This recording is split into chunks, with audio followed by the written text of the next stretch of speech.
આજે વાવની પવિત્ર ભૂમિ અને ધરણીધરના ધામમાં આપ સૌની વચ્ચે બનાસકાંઠાની જનતાનો આભાર માનવા માટે અને લોકસભાની ચૂંટણીમાં બનાસકાંઠામાં ચાર વખત આવીને જ્યારે રાત દાડા મહેનત કરીને સમગ્ર ગુજરાતમાં લોકસભામાં કોંગ્રેસનું ખાતું ખોલાવનાર આદરણીય શક્તિસિંહજી ગોહિલ સાહેબ, ગુજરાત વિધાનસભા વિપક્ષના નેતા, તાલુકા જનમંચનો કાર્યક્રમ કરીને સમગ્ર ગુજરાતના પ્રશ્નો એ લોકસભામાં રજૂ કરીને સરકાર સુધી પહોંચાડનાર આદરણીય અમિતભાઈ ચાવડા સાહેબ, આદરણીય ઇન્દ્ર વિજયસિંહ ગોહિલ સાહેબ, ઇન્દ્રનીલ રાજગુરુ, જિલ્લા કોંગ્રેસ સમિતિના પ્રમુખ આદરણીય ભરતસિંહજી, કાંકરેજના ધારાસભ્ય અમૃતજી, દાંતાના ધારાસભ્ય કાંતિભાઈ ખરાડી, સંગઠનના સૌ વરિષ્ઠ આગેવાનોમાં આદરણીય ભાઈ શ્રી રાજુભાઈ, લક્ષ્મીબેન, પીનાબેન, જિલ્લાના સૌ પ્રભારીઓ, ભાઈ ઠાકરસિંહભાઈ, કેપી ગઢવી સાહેબ, થરાદના માજી ધારાસભ્ય ભાઈ શ્રી ગુલાબસિંહભાઈ અને સ્ટેટના સૌ આગેવાનો, નામ ના લઉં તો રીના ચરાવતા બેન છું અને મામેરાની માત્ર ખવડાવવા આવી છું, એટલે આજનો દાડો માફ કરી દેજો. એવા સૌ સ્ટેજ ઉપર બિરાજમાન સૌ મારા ભાઈઓ,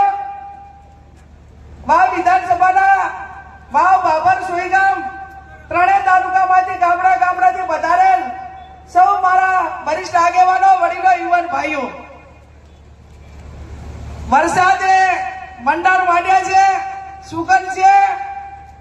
મને એક પ્રસંગ યાદ આવે છે અને રાજુભાઈ કાલે ધણીધર ભગવાનને પ્રાર્થના કરતા હતા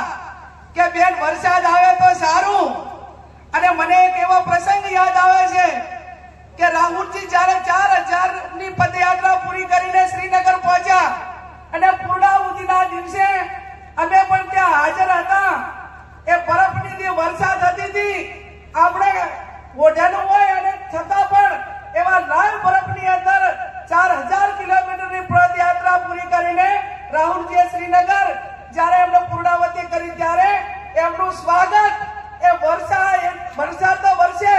પણ બરફથી કર્યું અને એવો નારો આપ્યો કે સંઘર્ષ અમારા નારા હે, ડરો મત, ડરાવો મત, અને 4000 ની પદયાત્રા કરીને આજે લોકસભાની અંદર એક જડબે સલગ એક આપણા છાતી ગદગદ ફૂલે એ રીતે દેશની જનતાનો અવાજ ઉઠાવી અને વિરોધ પક્ષનું જે એક લોકસભાના વિપક્ષના નેતા તરીકેનું એક સુગંધ સંભાળી રહ્યા છે. ત્યારે આપણે સૌને સૂત્ર આપ્યું છે, ડરો મત અને ડરાવો મત. આ ભૂમિ ધરણીધરની ભૂમિ છે, માં નડેશ્વરીની ભૂમિ છે, લખા પીર દાદાની ભૂમિ છે કે જાએ ગાયોને રક્ષા કરવા વાળી ભૂમિનો અવાજ આ વાવની આ ભૂમિ છે કે જેના માટે ગાયોની રક્ષા માટે શહીદી વરનારના અહીંયા અત્યારે પાળ્યા છે. આ ભૂમિ છે. અને જ્યારે બેન અને દીકરીની વાત આવે બાપુ, ત્યારે સૌ પ્રથમ મેં મામેરું 2017માં વાવની જનતા પાસે માંગ્યું હતું અને ટાઈમે મેં વિનંતી કરી હતી કે મારે મામેરામાં હીરા નથી જોતા, મોતી નથી જોતા, મારા ઢાલામાં બીજું કાંઈ નથી જોતું, પણ તમે ગરીબ સમાજની દીકરીને વોટ આપીને ધારાસભ્ય બનાવજો, તમારું વોટ હું એળે નહીં જવા દઉં એવી કુવાસી તરીકે તમને બધાને વિનંતી કરીને મામેરું માંગ્યું હતું. 2018માં તમે મારું મામેરું ભર્યું. રાજકીય ઘણા ઉથલ પાથલ થયા, બધા મીડિયા વાળા, ભારતીય જનતા પાર્ટી વાળા બધાએ વગોડા ચાલુ રાખ્યા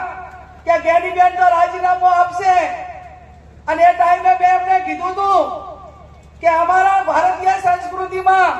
જ્યારે બેન દીકરી કોઈ મામેરું માંગીને સત્તા સ્થાને આવે ને તો એ મામેરાની કિંમત શું છે ને સંસ્કૃતિ શું છે ને એ હું ભલી ભાતે જાણું છું. હું જિંદગી ભર મારા વાવ વિધાનસભાના મતદારોનો ક્યારે વેપાર ના થાય. હું કોંગ્રેસનો ઝંડો લઈને, તિરંગો લઈને મારી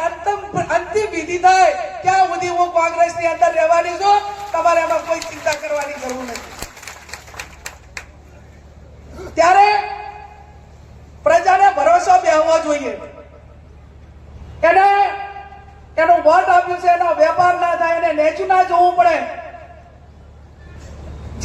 ધારાસભ્ય રાજીનામું આપે ત્યારે એના મત વિસ્તારમાં જેટલાએ મત આપ્યા હોય એને ક્યાંક ને ક્યાંક નીચું જોવું પડે છે.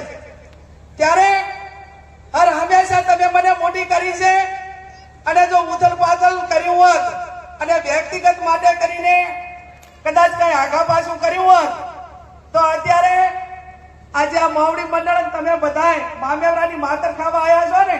એ મામેરાની માતર ખાવા તો ના આવો પણ એમ જ કહે કે બેન તો વેચાઈ ગયા હતા, એમને અહીંયા કદી એમનું મોઢું ના જોવા. આપણી બાજુ તો આવો ભારો શબ્દ લાગે. અને એટલા માટે કરીને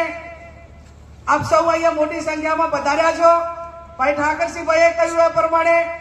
આ વિસ્તારના ખેડૂતોને ખારાશનો પ્રશ્ન હોય, કેનાલના ગંદા પાણીનો હોય, રસ્તાઓ ન હોય, ગામથી ગામને જોડતા તમારી આપણી બનાસકાંઠાની એક લોકસભાની સીટ જીત્યા અને લોકસભાની અંદર તમે સાંભળ્યું છે કે આપણા નેતા લોકસભા વિરોધ પક્ષના નેતાએ ભારતીય જનતા પાર્ટીને દેશના વડાપ્રધાન સામે આંખમાં આંખ મિલાવીને આંગળી સામે કરીને કીધું કે આવનાર સમયની અંદર